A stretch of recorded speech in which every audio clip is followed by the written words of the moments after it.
જય સ્વામિનારાયણ અને જય માતાજી. બધા એમ કે વેલેન્જા લોન સિટી છે. અરે મારા બાપ, ત્યાંનું વ્યૂ તો જો. લોન સિટી ભલે રહેવાની મજા વેલેન્જા છે, સુરતની અંદર, બીજા ક્યાંય છે નહીં.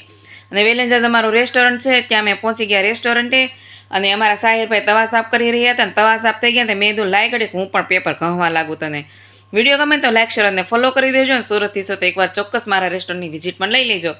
અને હું સાહિરે ધબધબાટી ઘડીક બોલાવી દીધી. અને આજે અમારે એક હેનીબેનનો બર્થડે હતો અને ઓર્ડર હતો મતલબમાં, એટલે અમે બધી પ્રિપેરેશન છે આગળથી કરી દીધી. અને ત્યાં જ અમારા કસ્ટમરનું પણ આગમન થઈ ગયું. અને જો હું કરવા માંડી હતી આ બધી પ્રિપેરેશન, કારણ કે આ વિષય મારો નથી જ ડેકોરેશન કરવાનો, તોય મને કે કર.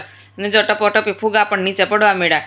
અને ત્યાં જ એ મહેમાન જે અમારા હતા આજના, એ આવી ગયા અને એને પણ ખાઈ પી લીધું. અને આ હેનીબેનનો બર્થડે હતો ને તો 5 કેક આવી. 5 કેક કેમ આવીને હજી મને ખબર નથી પડી, કારણ કે 5 વર્ષની તો નહીં જ થઈ હોય, કંઈક વધારે વર્ષની હશે, 6-7 વર્ષની, પણ કંઈ ખબર નહીં, જે હોય તે. અને હેનીબેન તો જો ખુશ થઈ ગયા, 5 કેક ભાણી જતો. એ તો મને ડાન્સ કરવા ભાઈ. ડાન્સ એકલે ન કર્યો, પહેલાં એકલી કર્યો ને પછી કે હાલો હાલો ભાઈ, મારા ભાઈ બહેન દોસ્તારો બેનપણી બધાને લઈ લીધા. અને બર્થડે હતો એકનો ને ભાઈ, કેન્ડલ બુઝાવી બધાએ, હરખ તો બધાને હોય ને. એણે કેક કટિંગ કરી ગયા હતા, એના હગાવાલાએ બધાએ તાળી પાડી. કેમ તાળી પાડી કંઈ ખબર જ ન પડી મને. અને બસ પછી એના દાદા દાદી આવી ગયા, એને પણ કેક ખવડાવીને ખૂબ આશીર્વાદ લીધા. અને ત્યાં જ આવી ગયા એના પપ્પા. એના પપ્પાને તો ભાઈ હરખ જ નહોતો હમાતો, જવો તો ખરા, એનું મોઢું જ ભેગું નહોતું થતું.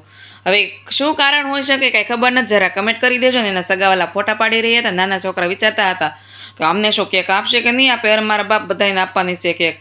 અને આ બધાને આપણે કહી દીધું સી યુ ટાટા. અને ત્યાં મને લાગી ગઈ ભૂખ અને હું બેસી ગઈ જમવા માટે. અને હું જમવા બેસું ને હું કોબી ખાઉં છું. અને કોબી મને જરાય ખાતા નથી આવડતી, આડી મોઢામાં પડી જશે, તમે જોઈ લેજો. અને અમારા ડીઆર તરફ ત્યાં હેનીબેનને ખૂબ ખૂબ આશીર્વાદ, અને ખૂબ જીવનમાં આગળ વધે અને ખૂબ ખુશ રહે. અને ત્યાં જ અમે જો અમારા ઘરે પણ જતા હતા ને, ત્યાં જો અમારા તાપી મૈયાનું જે લુક છે ને, એ કાંઈ ઘટે જ નહીં. પછી ક્યાં વાત રહે, આ રોડ ઉપર આવો તમને, અમે દુબઈના રસ્તે રખડીએ છીએ.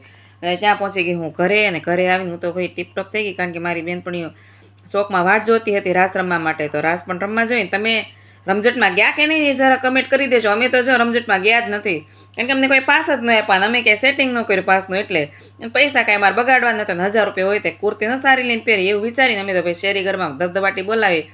ત્યાં વીઆઈપી પાસ આટું રખડવું અને બધાને હાથ જોડવા, એમ કરતાં શેરીમાં રાસ લઈને અમે ન વીઆઈપી જેમ જીવીએ. ત્યાં જ નાસ્તો આવી ગયો. નાસ્તો અમે મારી દીકરી ખાઈને મોજ કરી.